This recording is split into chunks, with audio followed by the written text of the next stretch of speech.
I'm not broke, I'm just financially irresponsible, but that stops this year. I'm not buying in 2026 that I don't need. This is my no buy list in 2026. I tracked every single dollar that I spent this year, and it's changing how I'm going to spend in 2026. Just don't buy it. That's the ultimate financial strategy for 2026. You have so much junk. As of recording this video today, January 30th, we are officially 1 month into the new year. And I noticed this trend on social media back in December. No buy 2026 was trending.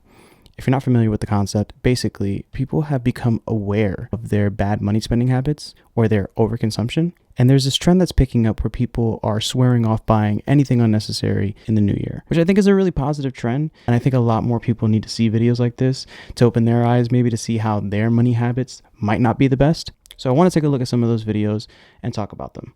So without further ado, let's get right into it. I'm not buying in 2026 that I don't need. There are 5 things I refuse to spend money on in 2026. Number 1 is going to be bottled water. I got a water bucket jug about a month ago. It has a filter and my whole family has been using it, no problems. So this is actually something I did 2-3 years ago. I bought a Brita container. I'll show you. Gigantic Brita container tank. It holds a couple liters of water, and it's probably the best decision I've ever made for a couple reasons. The first being, and as she stated, it's expensive. Bottled water is so expensive. You don't realize how much money you're spending until you actually take a look to see how much water you're drinking. And with the amount of water that we should be consuming a day, bottled water isn't the most financially effective way to get that water.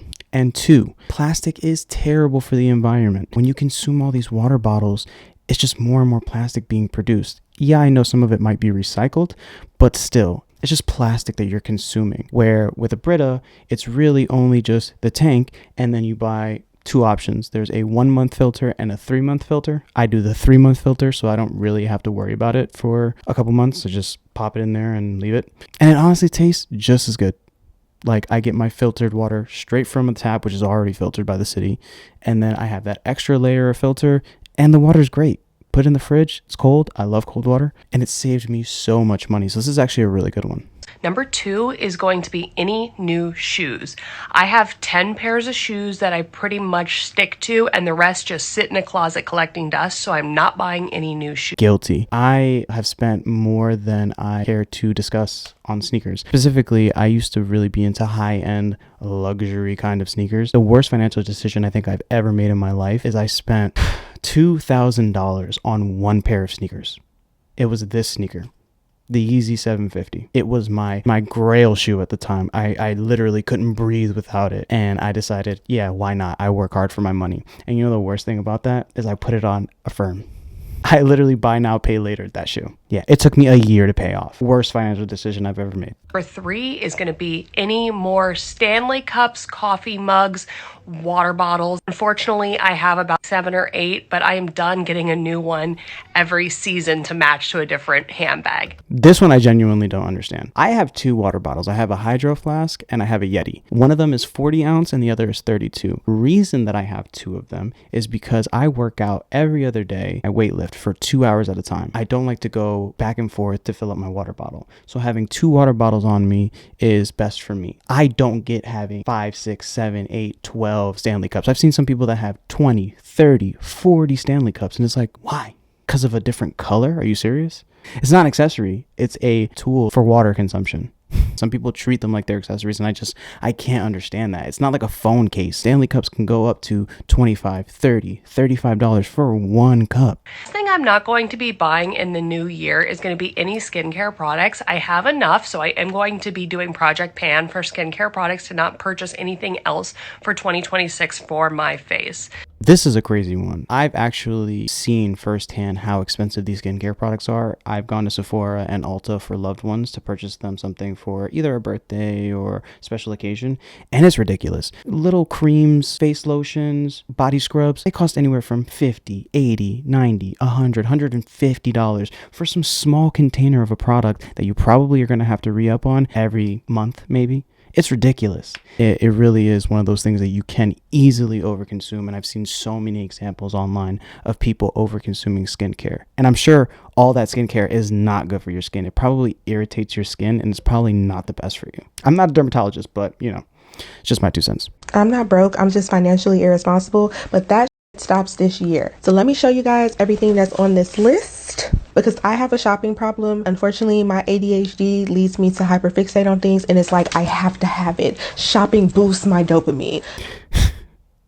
I love the amount of people that blame their ADHD for their bad money habits. It's like, it's not your ADHD. It's your inability to say no to yourself. That's really what it is at the end of the day. You're an adult with a child's mindset, and you just have to have it when you see it. I have ADHD. I get it. I understand wanting something, but I also understand weighing the pros and cons of getting that thing and whether or not it's going to boost my financial situation or burden it. First thing on the list is no shoes. I don't need any new tennis shoes. I don't need any new heels. I don't need any new boots. I have shoes in there that I have not worn, shoes in there that have not even been laced up yet, heels that have not been worn. No new clothes, no new dresses, no tops, no jackets, no jeans. Again, I have clothes in there with tags still on them. I've noticed this trend with clothing specifically that fast fashion has become very popular. Places like Shein and all these other like Chinese-based retailers that have the lowest, poorest quality of clothing that literally lasts between 1 to 10 wears, and then after that you have to toss it because of loose threading, rips, deteriorating quality. You wash it and it's not the same.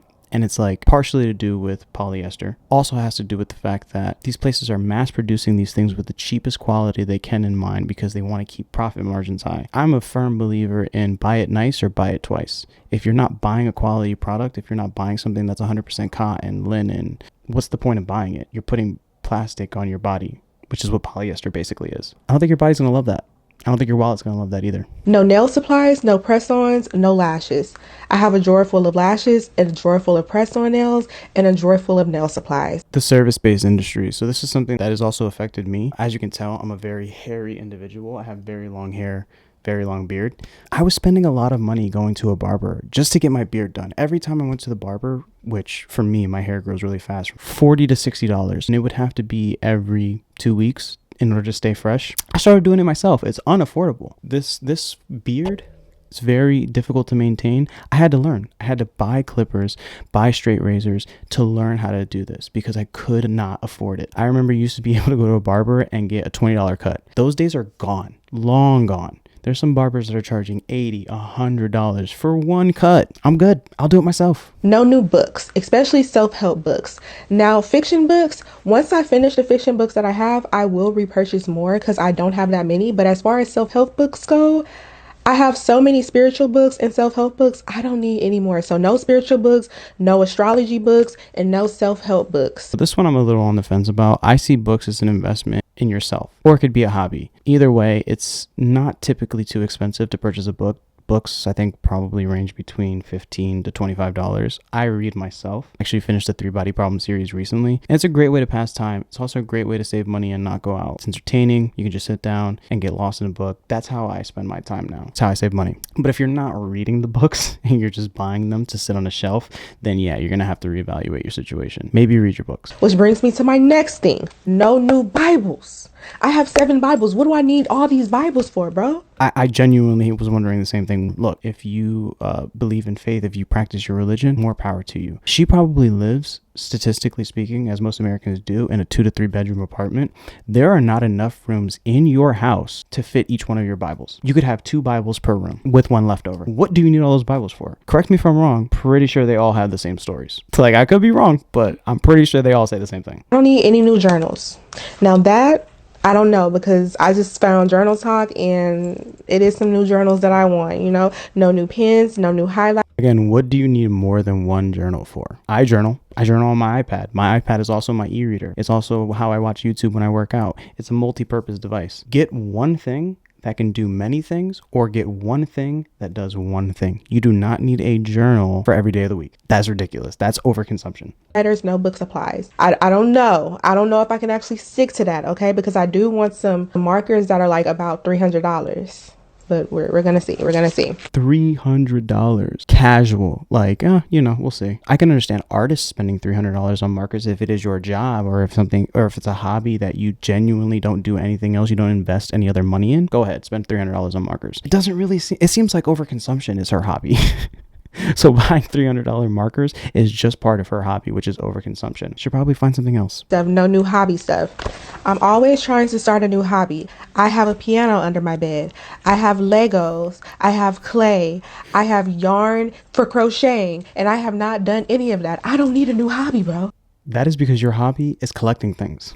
You literally just described what your hobby is. You don't actually enjoy doing any of the things past buying them and getting that little dopamine of like potentially starting a new hobby, but you're not gonna do it. If you couldn't figure out from the first 2-3 hobbies that you're not gonna do it, you should probably realize that overconsumption is your hobby and you probably want to address the root cause of that. We have markers, but I want those $300 markers, and I'm going to get those $300 markers this year. Those $300 markers are going to probably be used once, and then they're going to be put in a box that will never be touched again, or only be touched to bring up the fact that she no longer uses them and still has them. I can guarantee you that.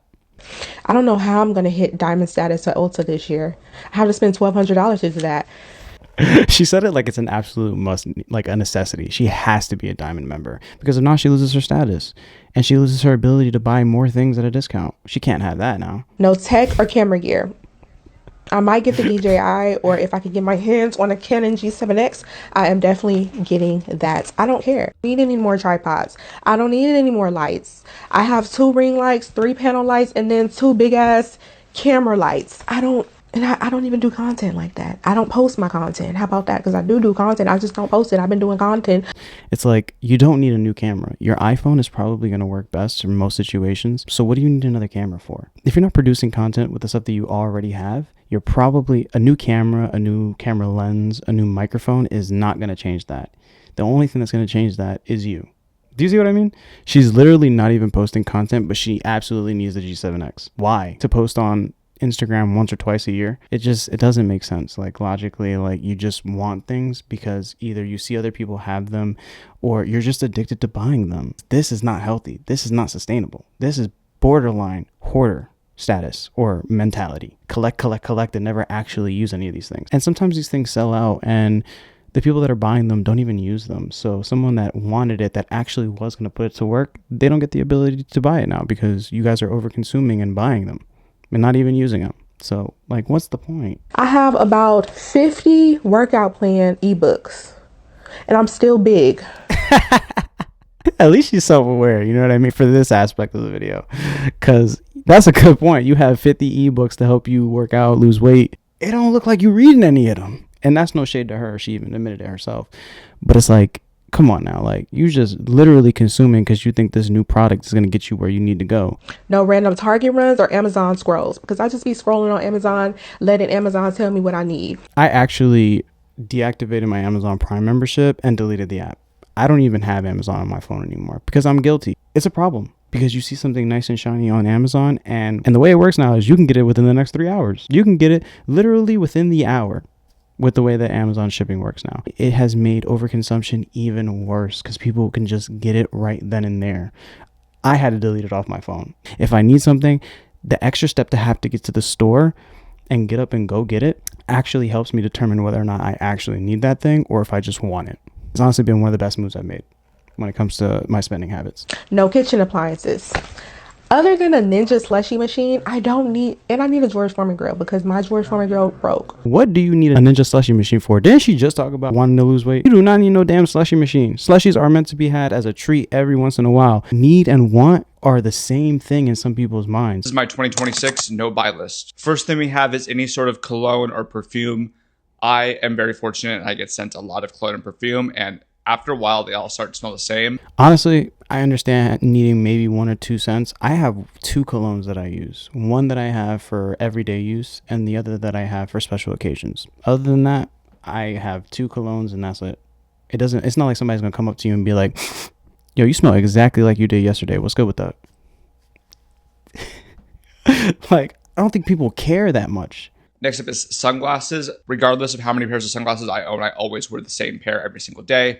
There's no reason for me to buy another pair of sunglasses, so I'm going to just wear the pair I already own. Sunglasses are also so subjective. They don't look the same on everybody because everybody has a different head shape. I have actually 2 pairs. One that I use for going out and the other Oakleys that I use for fitness and exercise, like when I go play pickleball or when I go for a run and the sun's in my face. And those are specifically designed to keep the sun completely out of my front vision and my peripheral vision. And that is the only reason that I bought them. I have a black pair. I have a brown pair. They go with everything I don't need anymore. Next is polyester and clothes. I know polyester is needed in some clothing types for structure.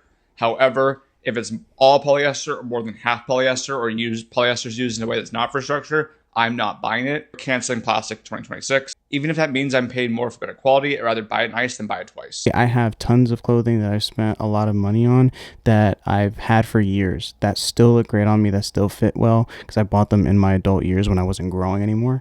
And I don't regret the quality, the amount of money that I spent on the quality that I got. You buy cheap, you're going to get exactly what you pay for out of that. It's either bad quality or it's just not going to last very long, or it's not going to be very stylish. Having a capsule wardrobe or something that is timeless, yeah, you maybe not have the trendiest thing on, but you can still look presentable, is all people need, really. Why does everyone want to look like a celebrity? You don't need to. Buying gear or things for a new hobby before I start that hobby. I can pretty much do anything I want with what I have. I have a bad habit of wanting to start something and I'll buy the stuff for it and then I'll never start it. So from now on, I'm going to start something first and then buy the accessories later. For example, if I want to start running this year, I'm going to run with what I have right now, and then if I actually can stick to it, then I'll buy a nice pair of running shoes. I half agree with what he's saying here. You don't need to purchase things for a new hobby. You want to make sure that you enjoy that hobby, and then you can upgrade whatever you need to upgrade to get to that hobby. With running in particular, you do need a good pair of shoes in order to stick to running, because if not, it's going to be hell. You can't just run in a pair of Vans. You have to buy something like Brooks, Hoka, something designed for running. It doesn't have to be the most expensive thing, but it does have to be built for that specific exercise or that specific hobby, because if you try to run in Vans, I promise you're not going to stick to it. Your feet are going to be blistered up, they're going to hurt, you're not going to be able to run very far, and you're probably just going to give up because you just think you're not good at it. So I half agree with this. Definitely make sure that you're going to commit to it, but for things like running, maybe do get a good pair of shoes. And with running, typically your shoes are only good for about 100 miles before they have to be replaced. Second thing I will not be buying is unnecessary subscriptions. Amazon Prime, Apple Music, ChatGPT, they all gotta go. At least for now, because the small recurring charges are starting to add up. I had so many subscriptions that just kept getting added to, like, the list would just continuously add on every month. There's this new thing that I wanted to help me with my workflow, or there's this new streaming service that I want to watch this new show on, and it got out of hand to the point where I was spending almost $200+ on subscriptions. It was ridiculous. I had to go through that list and cancel everything that wasn't essential. The only things I really subscribe to now are Apple's 2 terabyte storage per month, my Apple Music, and ChatGPT because I use it for work. Other than that, all other subscriptions have been canceled. Guarantee if you go through your finances, you'll probably find a subscription that you either don't use or you completely forgot about. I guarantee you. And if you do, drop a comment below to let me know what subscription you forgot about and how long you've had it for. Is alcohol. I'm abstaining from alcohol for Q1, and after Q1, I'm going to decide if I want to extend or not. For context, I track all of my spending using my finance tracker. And last year, I did the math. I spent $1,939 on drinking and nightlife. And that's money that could go straight to my emergency fund. My theme for next year is discipline, so this is definitely in alignment with that. I went completely sober for 2025. I did not drink alcohol at all that year, and I saved so much money and probably so many visits to the doctor. Alcohol is terrible for you, and it's terrible for your wallet. You go out to a bar, 12, 15, 20 bucks for one drink that they water down or put a ton of ice in, and you're really only getting this much alcohol. In addition to healthcare costs absolutely skyrocketing in 2026, I don't think anybody in my age group, I'm 27 for reference, I don't think any of us can afford to drink. It really is a luxury at this point because it doesn't just cost money for the alcohol. It also costs you a doctor's visit, which we all know is very expensive and unaffordable if you're living in the US like I am. I buy a lot of skincare. Granted, I feel like it's a great deal, but the problem is that I bought so much that it doesn't even fit in my medicine cabinet. So I end up storing it in this pure soul bag here that I haven't even gone through. Another one guilty of skincare. I mean, literally has so much skincare that he can't even fit it in his cabinet. Okay, starting off big, 2026 is going to be the year that I give up my fizzy drink addiction. I'm embarrassed to say that I currently spend as much as £200 a month on fizzy drinks, and giving it up will not only help me with my £200 a month on soda. Not dollars, pounds. Do you know how much 200 pounds is in American? He spends almost $300 a month just on soda. My car payment was $300 a month. He spent just as much on soda as I used to on my car that thank God is now paid off. That is insane. And it's so terrible for you. I mean, the amount of sugar alone in those sodas. I don't drink soda. I used to be addicted. Dr. Pepper was my go-to soda. I loved Dr. Pepper. I used to drink it with every meal. Dr. Pepper, baby, is good and nice. Doo-doo-doo. Terrible for you, terrible for your health, terrible for your teeth, terrible for your wallet, apparently. This guy's spending so much money on soda. That's crazy. Also going to not upgrade my iPhone in 2026. This is going to be the third year with my current iPhone. And if I can go another year without it breaking, that's going to be a massive gain. This is one that I know a lot of you that are watching are guilty of. Don't get me wrong, I'm an Apple stan, and I do have two phones. I have an iPhone 17 Pro and I do have an iPhone 16 Pro. In my defense, these were purchased not on credit. I purchased these cash and I do not owe any payments on them.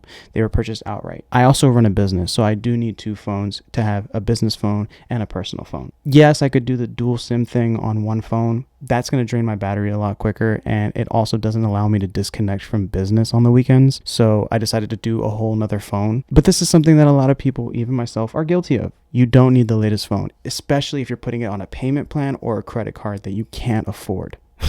If you can buy it in cash like I can, 1000%, go ahead for it. Nobody's gonna. If tech's your bag, tech is my bag. I love tech. If you have a hobby and you love tech and you need the absolute newest tech, fine.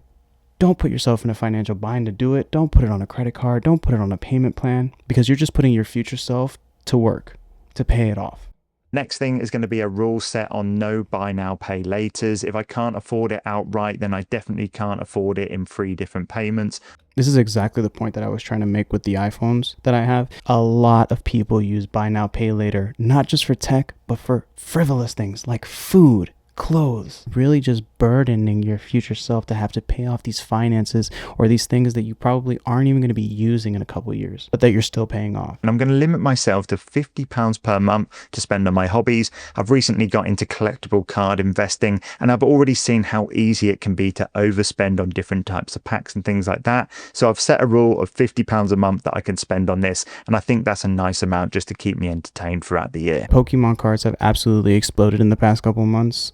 People are literally putting themselves in a financial bind to buy the latest packs. You guys are familiar with the show Financial Audit. There's this episode with this guy who's like a 22-year-old dude, has spent like tens of thousands of dollars a month in 1 month to buy Pokemon cards.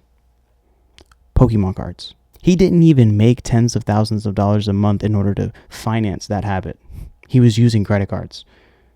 Which is why he was on the show in the first place. I'll see if I can find the clip. I'll put it up. You spent $26,000 in a singular month on Pokemon alone. Dude, that was a good month. You can only sell your entire collection for a couple $1,000. Yeah, I mean, a new set came out. I had to go big. I was able to hit the Walmarts, online, and Target. How much time and effort are you putting towards this when a drop happens? Not much, probably only like 9 hours. Nothing too bad. You spent $800 yesterday on Pokemon cards. Yeah. It was, quote, because I'm bored. Yeah. Pokemon cards. It's less of a hobby and more of a problem when you're spending more than you make per month to fund that hobby. Just don't buy it. That's the ultimate financial strategy for 2026. You have so much junk. You don't need one more thing. You'll be so much better off financially and mentally if you just have the discipline to not buy it. What a great sentiment to end the video off on. I agree wholeheartedly with what he just said. I guarantee you, if you take a nickel and you throw it within 9 inches of you, you probably can hit something that you don't use anymore or that you just let sit and collect dust. We're all guilty of it. Even me personally, I'm guilty of it. We all overconsume. And if you really just want to be better off financially in 2026, just don't buy it. Save your money. The reason that I really wanted to make this video and discuss this topic in particular is because I know a lot of people are worried about their finances going into 2026, and there's a lot that you can't control, right? Inflation, you can't control. You can't control who's president or what your local taxes are, but what you can control are your own spending habits. There's a lot that we actually can do to help ourselves financially. And that's about everything I have for you guys today. Thank you so much for watching. Drop down in the comments below to let me know what some of your bad money habits have been and how you'll be fixing them in the new year. I'll catch you guys in the next one. Peace.